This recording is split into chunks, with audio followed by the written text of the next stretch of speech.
Hi welcome back to my channel. ఈరోజు కథ mister Raavan 17వ భాగాన్ని వినేద్దాం. లవో దివోమంటూ ఇంటికి పరిగెత్తుకొచ్చిన మల్లిక శ్రీనులకి గిరి కనిపించలేదు. అమ్మో, వీడు సరువుని ఎత్తుకుపోయాడేమో అండి అంటూ ఇంట్లోకి పరిగెత్తింది మల్లిక. సరువు లేదు, ఇల్లంతా వెతికిన. శ్రీను కంగారుగా ఫోన్ చూశాడు. ఏంటి డాడీ అంది. ఎక్కడున్నావే? వాడు నిన్ను బలవంతంగా ఎత్తుకుపోలేదుగా? లేదు మమ్మీ, మనసు బాగోలేక బయటకొచ్చాను, సాయంత్రం వస్తానులే అని కట్ చేసింది సరు. అమ్మయ్య అనుకుని ఏం చేద్దామండి సరువు సంగతి అంది మల్లిక. ఏంటి చేసేది? విడాకులు ఇప్పించి వేరే వాడిని చూసి పెళ్లి చేయడమే. గిరి ఒప్పుకోడేమో, మొదనష్టపు వెధవ. ఆడపిల్ల మీద కన్ను పడితే వదలడే. అంత దూరమే వస్తే వాడు కూడా మట్టిలో కలిసిపోతాడు అని సిగరెట్ వెలిగించాడు. సాయి అమ్మ నాన్నని చంపిందే తన భర్త అని తెలిసాక మల్లికకి శ్రీనివాస్ అంటే భయం మొదలైంది. సాయిని తీసుకొద్దామని అంటే రాణిని తిట్టింది ముందు. అప్పుడు చెప్తాడు ఆస్తి గురించి. ఎందుకు ముందే చెప్పలేదని కారాలు మిరియాలు నూరి ఏదో రకంగా తనతో సంతకం పెట్టించుకుంటే చాలు, ఆస్తి వచ్చాక తమ పేరు మీదకి మార్పించుకోవచ్చని ఇంకా ఆశ వదలకుండా ట్రై చేశారు. ఇప్పుడు అవ్వక మళ్ళీ వెళ్ళాలని అనుకున్నారు. అసలు ఈ మొక్క ముందే చెప్తే నేను దాన్ని బాగా చూసుకునేదాన్ని, ఊరికే తిట్టి కొట్టేదాన్ని కాదు. కావాలని కొట్టేదానివా అన్నాడు శ్రీను. మరి నా బిడ్డని కాదని దాన్ని ఊరికే పెంచి పోషిస్తే తయారుగా పెట్టడానికి మనకేమైనా మూటలున్నాయా? ఛే, నిజంగా ముందు చెప్పేసి ఉంటే సాహి తమ చెప్పు చేతుల్లో ఉండేది. మల్లిక నోటికి భయపడి చెప్పలేదని తిట్టుకున్నాడు శ్రీను. సరే, ఇప్పుడు ప్రేమగా ఉంటే కరిగిపోతుంది, టచ్లో ఉంటే చాలు అనుకున్నారు. కానీ సాహి మీరావళి ఖాందాన్లో ఉందని తెలియదు వాళ్ళకి. తెలిసినా కూడా ఇల్లీగల్గా వెళ్ళి సాహిని తీసుకొచ్చే సీన్ లేదు. ముక్కలు ముక్కలుగా నరికేసి ఖైమా కొడతారు తమ ఖాందాన్లోకి వెళ్తే. అందుకే జై సాహి ఉండను అన్న పెళ్ళి అవగానే తీసుకెళ్ళి అక్కడ పెట్టేశాడు. రోజంతా డల్గా డే స్పెండ్ చేసిన సాహికి అంత పెద్ద ఇంట్లో ఇల్లంతా మనుషులు ఉన్నా కూడా చాలా బెంగ కలిగింది. ఫాతిమా తన తోడి కోడలు బాగా పలకరిస్తారు అందరికన్నా, మిగతా వాళ్ళు కూడా. కానీ తని సరిగా మాట్లాడదు కాబట్టి దూరంగా ఉన్నారు. అబ్బాస్ కూడా ఆ తర్వాత మళ్ళీ మాట్లాడలేదు. మీరావళి గారికి చాలా పనులుంటాయి ఇంట్లో బయట, కాబట్టి కనిపించేది తక్కువ. కొత్త ప్లేస్, ఏం చేయాలో తెలీదు, ఎవరూ తెలీదు. మాట్లాడాలంటే భయం, పైగా ముస్లిం కదా, భయం ఎక్కువ చేస్తుంది. చేయడానికి పని లేదు. వాళ్ళ పద్ధతులు స్ట్రిక్ట్గా ఉన్నాయి. పొద్దున ఎవడో చిన్న తప్పు చేశాడని ప్రాణాలు పొయ్యేలా కొట్టారు. అసలే భయం ఎక్కువైన సాహికి ఆ మనుషులు భయంకరంగా కనిపించారు. తనకున్న రిలీఫ్ చిన్నపిల్లలు మాత్రమే. చాలా ఫ్యామిలీస్ ఉండడంతో పిల్లలు ఒక 10 మంది దాకా ఉన్నారు. భాష అర్థం కాకపోయినా వాళ్ళతో కబుర్లు చెప్తూ ఆడుతూ టైంపాస్ చేస్తుంది. రోజంతా ఫ్రెండ్స్తో అక్కడ ఇక్కడ తిరిగి సాయంత్రానికి ఇంటికి వెళ్తుంది సరు. ఒక బస్ స్టాప్లో నిలబడి ట్యాక్సీ కోసం చూస్తుంది ఫోన్లో. గ్రీన్ కలర్ స్పోర్ట్స్ కార్ వచ్చి ఆగింది తన ముందు. తను చూడలేదు కానీ హేయ్ సరు అని పిలుస్తూ కారు దిగాడు ప్రీతం. అతని చూసి ఫస్ట్ మొహం చిట్లించిన ఆ కారు చూసి షాక్ అయింది. నువ్వేంటి ఇక్కడున్నావు? పెళ్ళయి 2 రోజులు కాకుండా బయటికి ఎందుకు వచ్చావు అని అడిగాడు. ఆన్సర్ చేయకుండా అతను దిగిన కారుని మాత్రమే చూస్తూ, వీడు ఎంత డబ్బున్నవాడా? ఆ రోజు వీడికే కమిట్ అయిపోయి ఉంటే నా పెళ్ళికి ఇన్ని ప్రాబ్లమ్స్ వచ్చేవి కాదే అని ఫీల్ అవుతుంది. సరు ఏంటి మాట్లాడు అని ఇతన్ని సరిగ్గా చూసి, అదేంటి నీ మెడలో తాళి ఏం లేదు అన్నాడు ప్రీతం. ఏం చెప్పాలని ఆలోచిస్తున్న సరుకి ప్రీతంనే డైరెక్ట్గా ఐడియా ఇచ్చేశాడు. అదే ఫాలో అవుదామా వద్దా అని ఆలోచిస్తా అతని కార్ని మార్చి మార్చి చూస్తుంది. Sir, I'm asking you, road మీద ఉన్నావేంటి? ఏం లేదు ప్రీతం, ఈ కారు నాదే. ఏ వేరే ఎక్కడైనా చూసావా? ఎక్కడో చూసినట్టు అనిపించిందిలే అంది ఫేస్ డల్గా పెడుతూ. నో ఛాన్స్ బేబీ, ఇది మా డాడీ నా కోసం స్పెషల్గా ఇంపోర్ట్ చేయించారు, చూడ్డానికి ఉండాలిగా అని దిక్కులు చూస్తుంది. నెక్స్ట్ ఏం అడగాలా అని. నువ్వు ఆన్సర్ చెప్పలేదు, ఇక్కడ ఎందుకున్నావు? బస్ కోసం ప్రీతం. పెళ్ళైన 2వ రోజే బయటికి పంపించారా మీ హస్బెండ్ ఒక్కదాన్నే? లేదు ప్రీతం, పెళ్ళి ఆగిపోయింది. వాట్? ఎందుకో? ఏం లేదులే, నువ్వు వెళ్ళు అని కావాలని తప్పించుకుంటూ షో చేసింది. నో చెప్పు, పెళ్ళి ఆగిపోవడం ఏంటి? మీ పేరెంట్స్ పరువు అన్నావుగా. కానీ నా రాత వేరేలా రాశాడుగా ఆ దేవుడు అని రాణి కన్నీళ్ళని తుడిచింది. సరు ప్లీజ్ డోంట్ క్రైయా, అసలు ఏమైంది అని అడుగుతూ తన హ్యాండ్ పట్టుకుని కార్ డోర్ ఓపెన్ చేశాడు. రోడ్డు మీద మాట్లాడుకోవడం బాగుండదని. వద్దులే ప్రీతం అని మొహమాటం చూపిస్తేనే ఎక్కింది. వాటర్ బాటిల్ ఇచ్చాడు. తాగి థ్యాంక్స్ చెప్పి, నేను జరిగింది చెప్పాక నువ్వు నిందించుకోకూడదు మరి అంది. నేనెందుకు వచ్చాను మధ్యలోకి? పెళ్ళికి ముందు రోజు నైట్ మన ఇద్దరి మధ్య జరిగింది నేను మర్చిపోలేకపోయాను. అది దాచి పెళ్లి చేసుకోవడం మోసం చేయడమే అని పెళ్లి కొడుకు నిజం చెప్పేశాను. అతను నన్ను అర్థం చేసుకున్నాడు అనుకున్నాను, కానీ చెడిపోయిన దాన్ని చేసుకోనని మా అమ్మ నాన్నల్ని నన్ను అవమానించి పెళ్లి ఆపేశాడు. బ్లడీ రోగ్ మనిషేనా వాడు? నీ తప్పు లేకుండా జరిగిపోయిందని చెప్పినా వినకుండా పీటల మీద పెళ్లి ఆపేస్తాడా? అతను అర్థం చేసుకుంటాడనుకోవడం నా పొరపాటు ఏమో ప్రీతం. ఫీల్ అవ్వకు సరు. అలాంటి వాడు లైఫ్లో ఇంకెప్పుడైనా కష్టం వచ్చినా కూడా వదిలేసి వెళ్ళిపోతాడు. సో ముందే పోయాడు అని హ్యాపీ అవ్వు. నేను అదే అనుకుంటున్నాను, కానీ అమ్మ నాన్న అని సెంటిమెంట్ పూసింది. ఇన్నీసెంట్గా పైగా మంచితనంగా ఉన్న ప్రీతం నిజమని నమ్మి చాలా ఫీల్ అయ్యాడు. సారీ సరు, నా వల్లే నీ జీవితం ఇలా అయింది. నాకు చాలా గిల్టీగా ఉంది. అందుకే ముందే చెప్పాను అన్న ప్రీతం. నా రాత అలా ఉంది, నువ్వేం చేస్తావులే. లేదు, నీకు మత్తెక్కింది, కానీ నేను బాగానే ఉన్నాను కాబట్టి నాదే మిస్టేక్ అని ఎన్నోసార్లు సారీ చెప్పి సరుని తన ఏరియాలో డ్రాప్ చేసి ఫోన్ నెంబర్ తీసుకుని వెళ్ళాడు కాంటాక్ట్లో ఉంటానని. అప్పుడు కొంచెం ఓపిక పట్టి వీడి గురించి తెలుసుకుని ఉంటే ఆ రాత్రి తాళి కట్టించుకొని సెటిల్ అయిపోయేదాన్ని. ఛా, ఇప్పుడు చేసుకోవడానికి ఈ పెళ్ళి అడ్డు. వీలైనంత త్వరగా మావయ్యను వదిలించుకోవాలి అనుకుంది. ఇంట్లోకి రాగానే మల్లిక ఎక్కడికి వెళ్ళావే, ఎంత కంగారు పడిపోయానో తెలుసా అంది. ఎందుకు మమ్మీ? తెలిస్తే నీ తమ్ముడికి వెనక గంగిరెద్దులా పంపుతావా? ఆ పని నేనెందుకు చేస్తానే అంటూ మెడలో తాలేదే తీసేశాను. ఎందుకు? లేకపోతే నెత్తిన పెట్టుకుని ఊరేగనా? ఆ పెళ్ళి ఏమైనా నాకు ఇష్టమై జరిగిందా? అయినా కూడా తాళి అని నసికింది మల్లిక. మమ్మీ, నన్ను నీ తమ్ముడి చేతిలో చావమని చెప్తున్నావా? లేదు బంగారం, నిన్ను చచ్చినా వాడి చేతిలో పెట్టను. అయితే వెంటనే వాడితో నాకు తెగదెంపులు చేయి. తాళి మాత్రమే కట్టాడు, మా పెళ్లి రిజిస్టర్ అవ్వలేదు కాబట్టి విడాకులు అవసరం లేదు.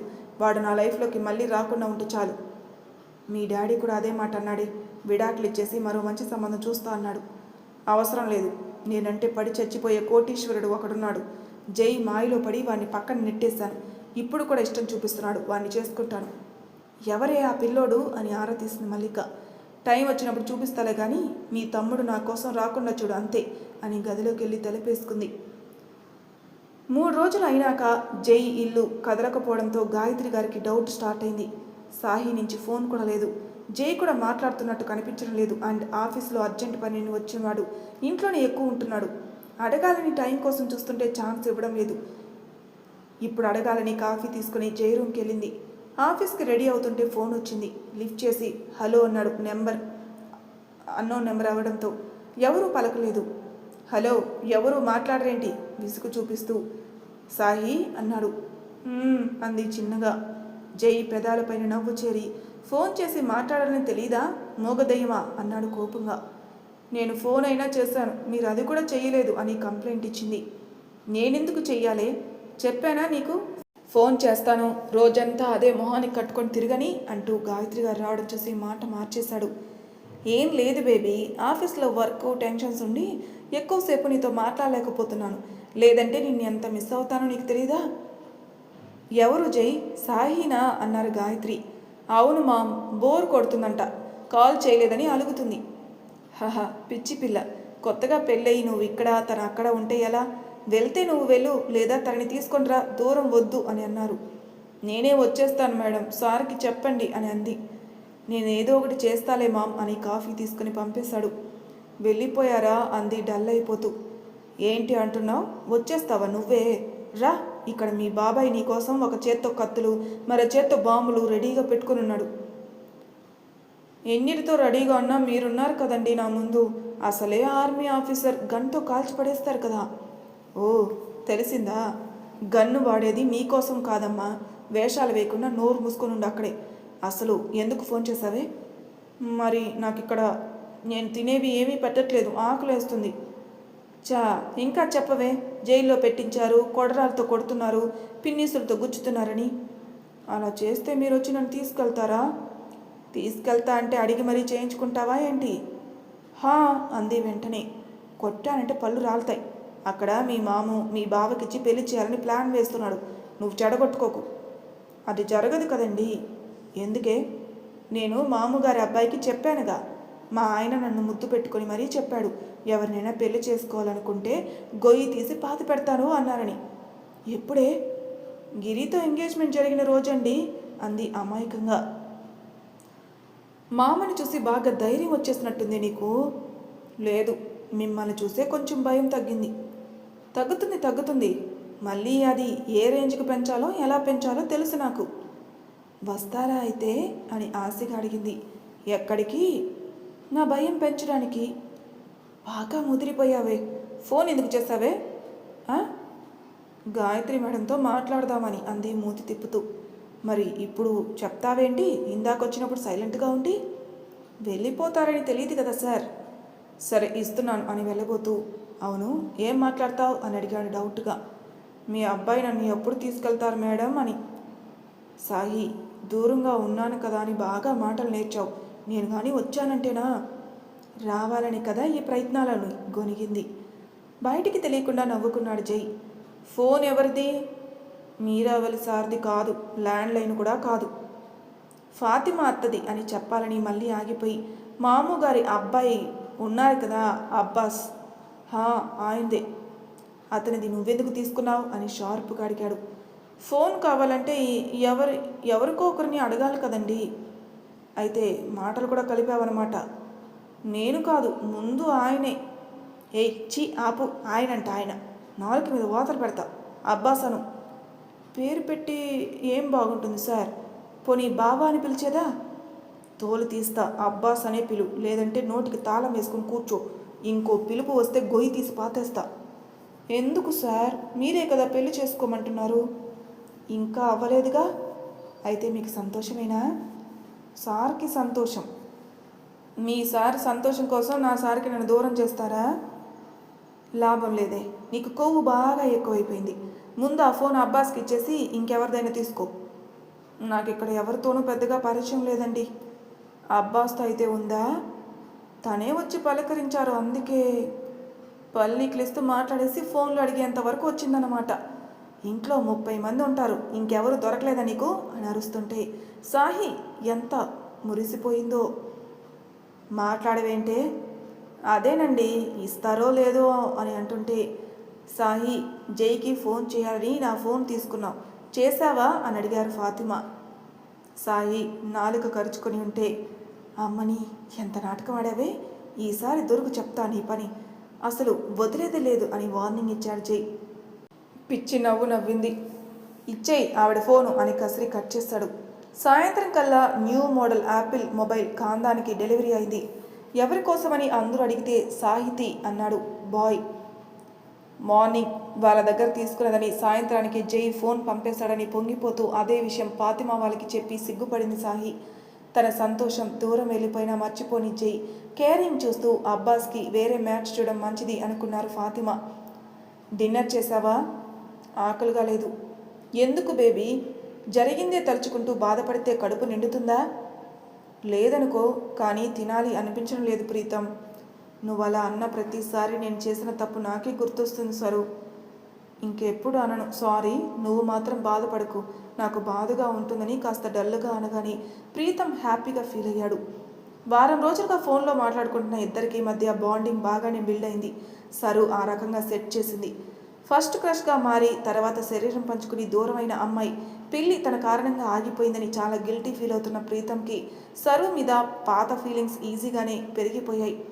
సరు కనిపెట్టి అతని మరింత లాక్ చేయడానికి తన శక్తి మేర ట్రై చేస్తుంది.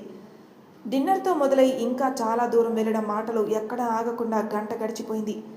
సరే మరి ఉండనా అంది సరు వద్దంటాడని తెలిసి కూడా. కాసేపు మాట్లాడు గార్జియస్, మీకు ఎలాగో నిద్ర పట్టదు, ఆ చెత్త ఫెలో చేసిన అవమానం గుర్తు చేసుకుంటూ బాధపడతావు, నాకు ఇష్టం లేదు. మార్చలేం కదా ప్రీతం, భరించాలి లైఫ్ అంతా.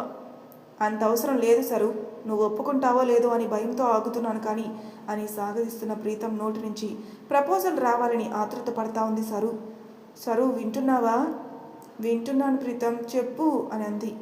నా వల్ల నువ్వు ఇలా బాధపడడం నచ్చట్లేదు అండ్ యూనో నేను నిన్ను చూడగానే అని చెప్తూ ఉండగా డోర్ కొట్టారు ఎవరో. కొట్టడం కాదు, దబా దబా అని బాగుతున్నారు. ఎవరు సరు? తెలీదు, నేను మళ్ళీ చేస్తాను ప్రీతం, బాయ్ అని కట్ చేసి డోర్ తీసింది. చేతిలో మల్లెలు చుట్టుకొని మరే చేతిలో బీరు బాటల్ పళ్ళు ఇకిలిస్తున్నాడు గిరి. గుండె బేజారెత్తి నువ్వేంటి ఈ టైంలో అంది సరు. పెళ్ళాం దగ్గరికి మొగుడు వచ్చేది ఈ టైంలోనే కదే. మామయ్య నోటికొచ్చింది మాట్లాడుకు, నేను నీ పెళ్ళాని కాదని డోరు వేసేయబోతే తోసుకుంటూ లోపలికొచ్చేశాడు. మమ్మీ మమ్మీ అని అరిచింది. ఏంటే ఏమైంది అని వచ్చిన మల్లిక గిరి అవతారం చూసి, ఒరే సచ్చినోడా, నా కూతుర్ని ఏం చేయడానికి వచ్చావురా, పోరా బయటికి అని తరమబోతే, సిగ్గు లేదనే అక్క నీకు, కూతురికి పెళ్లి చేశావు, మొగుడు దగ్గరికి పంపి కాపురం చేసి వాడిని సుఖపెట్టమని చెప్పకుండా ఇంట్లో పెట్టుకుని పరువు తీసుకుంటున్నావని తూలుతూ అన్నాడు. నీకు పెళ్ళంగా పంపడం కంటే దాని నోట్లో పురుగుల మందు పోయడం నయం రా వెదవాయ్. ఆ పోసేదేదో నాతో శోభనం చేయించాక పోసుకోవే అని సరు చేతిని పట్టుకున్నాడు. రేయ్ వదులు అని ఇద్దరు ఇష్టం వచ్చినట్టు కొడుతూ, మీ బావ వచ్చేస్తాడు ఇప్పుడే, నిన్ను చంపి పాటేస్తాడ్రా అంది మల్లిక. నన్ను బెదిరించాలని చూడకక్క, మీ మొగుడు ఊర్లో లేడని ఇవాళ రాడని తెలిసే వచ్చాను అంటూ ముందు మల్లికని లాక్కెళ్ళి గదిలో పడేసి బయట నుంచి లాక్ చేశాడు. మమ్మీ అంటూ భయంగా అరుస్తున్న సరుని ఇప్పుడు కాపాడేవాళ్ళు లేరు గిరి నుంచి. వంకర పలతో నవ్వుతూ సరును కూడా ఈడ్చుకుంటూ తన బెడ్రూమ్కి తీసుకుపోయి లాక్ పెట్టేశాడు పోకుండా. మావయ్య, మా డాడీకి తెలిస్తే నేను చంపేస్తాడు. నా పెళ్ళాన్ని నేను అనుభవిస్తే నీ బాబు ఏం చేస్తాడే? ప్లీజ్ మావయ్య, చిన్న పిల్లని నన్నేం చేయకు, నీకు మంచి అమ్మాయిని చూసి పెళ్లి చేస్తాము అని బెదిరించి బ్రతిమలాడిన గిరి కరగలేదు. బలవంతంగా సరు గొంతులోకి బీరు వంపేసి తను కూడా తాగేసి ఆమె మీద తన కోరిక తీర్చుకోవడం స్టార్ట్ చేశాడు. గోళ్లతో రక్కి కొరుకుతూ మందు మత్తు వల్ల వీక్ అయిన సరు గిరి బలానికి లొంగక తప్పలేదు. వాడి భారీ శరీరం కింద నలిగిపోయిన 2 గంటలకి నిద్రలోకి జారుకుంది. కోరుకున్న శోభనం రేపులాగా మారి బట్టలు లేకుండా పడున్న మేనకోడల్ని పల్లెకిలించి చూస్తూ గిరి కూడా నిద్రపోయాడు. మరి తర్వాయి భాగంలో ఏం జరుగుతుందో నెక్స్ట్ ఎపిసోడ్లో తెలుసుకుందాం. అంతవరకు నా ఛానల్ సబ్స్క్రైబ్ చేయని వాళ్ళు ప్లీజ్ సబ్స్క్రైబ్ చేసుకోండి, లైక్ చేసి షేర్ చేయండి, మీ అభిప్రాయాలు నాకు కామెంట్ రూపంలో తెలియచేయండి. Thank you for listening.